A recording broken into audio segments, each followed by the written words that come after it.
Sam Seder, Emma Vigeland on the Majority Report. It's a pleasure to welcome to the program Mindy Isser, labor writer based in Philadelphia. Mindy, thanks so much for joining us. You have a piece that in these times, writing about the UAW endorsing a ceasefire, the largest U.S. union to call for an immediate end to the violence in the conflict between Israel and really Gaza, I guess, or the war. Give us a sense of like what led up to that. Yeah, I think a lot has led to this moment, a lot of internal work in the union that maybe many don't know about. So there's a reform caucus in the UAW called UAWD that fought really hard to institute a one member, one vote situation. So members could directly elect the leaders of their union. And they won that. And so this past union election for new leadership was a one member, one vote election. And Shawn Fain, who's now the current president, ran with the support of UAWD. He ran as a reformer, and he was running against the incumbent Ray Curry. He won very, very narrowly. It went to a runoff, and he ended up winning by 500 votes. And basically, right after taking office, he went into bargaining with the big three, essentially. There was a big convention to meet about bargaining priorities for the big three, and then they started bargaining. And then, of course, they had the historic stand-up strike, which was the first time that workers at all of the big three companies were out on strike at the same time, which was huge. I think very disorienting for the auto industry. And I think it was a really different thing than they were used to. Obviously, the UAW has been mired in corruption and, deals with previous UAW leadership. And Shawn Fain took a totally different tone. People might remember that he didn't shake hands with the big three CEOs his predecessors did at the start of bargaining, because he wanted to show that he was really there representing his members. It was adversarial. It wasn't, it wasn't all kumbaya. And then after 40 days on strike, they did win historic contracts for the big three. And then right after that, they pivoted to announcing that they were going to launch campaigns at all of the non-union auto factories around the country with the goal of organizing 150,000 non-union auto workers. And then they announced that they were supporting a ceasefire. So yes, it's been a huge banner year for the UAW, and it's very exciting to see what is going to come next for them.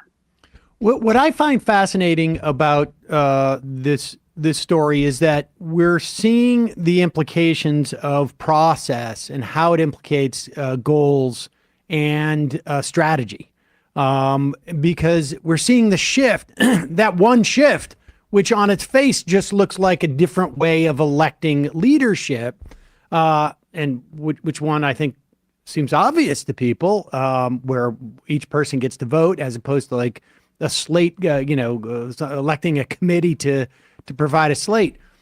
This ends up changing the nature of the unionism that's being practiced. Can you talk about that?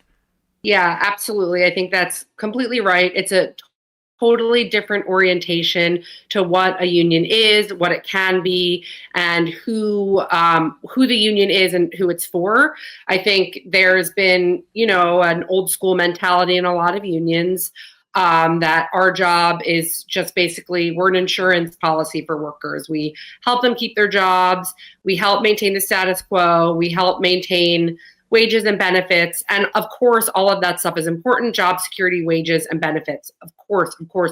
Bargaining is so important. But unions used to be, and I think can be and will be again, a home for the working class, a source of struggle for the working class, a place where workers can actually experience democracy, be part of a democratic process, and feel powerful and feel like they are the people who make this world possible, run the world, and they are, and they do. And you can see this reflected in the communications coming out of the UAW. I don't know if people listening saw their most recent video about their new campaign to organize non-union auto workers, but it's all about workers who, are in the frame, and they put up their hands and they say, these hands punch the clock, these hands built the cars, these hands built our country, and we're going to be the ones to make the decision about our future. And I think Shawn Fain, the way he is leading the union, it's not just about wages and benefits. He talks about this often. It's about the right to have a life. People don't only care about work. People work as a means to have their lives, to spend time with their family, to have the freedom to make choices.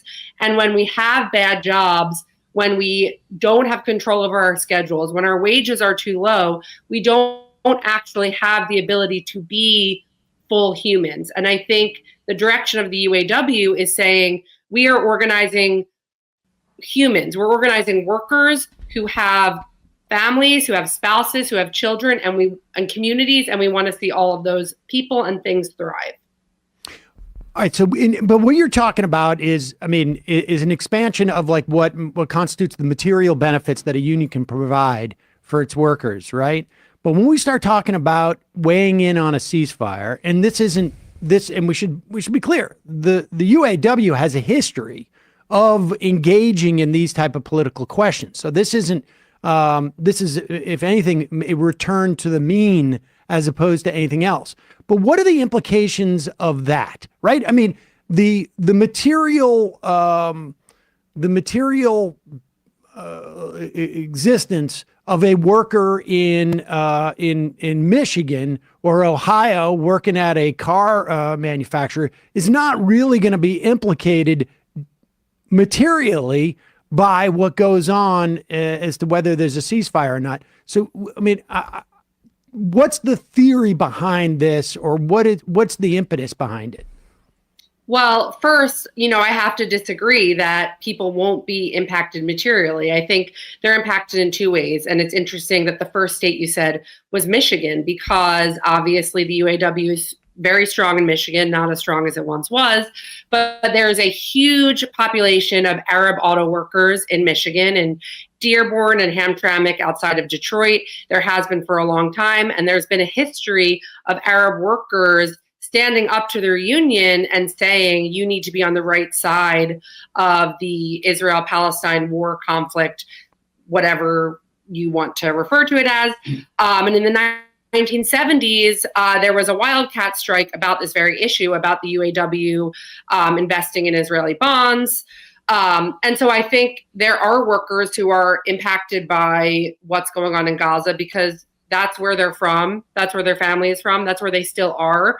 And then in a less, material way, but still, I think really important and powerful is that a worker in Palestine and a worker in the United States, we all have the same desires, which is to have a life. And that just goes back to what I was saying earlier about the way Shawn Fain is leading the union. And then, of course, there is the issue of how the U.S. is spending their money. Are they spending it on improving the lives of the working class here? No, they're spending it on supporting the death of 6,000 or 7,000 innocent children across the world. And I think any person can be against that and is against that. And we've seen in polling that the vast majority of voters support a ceasefire.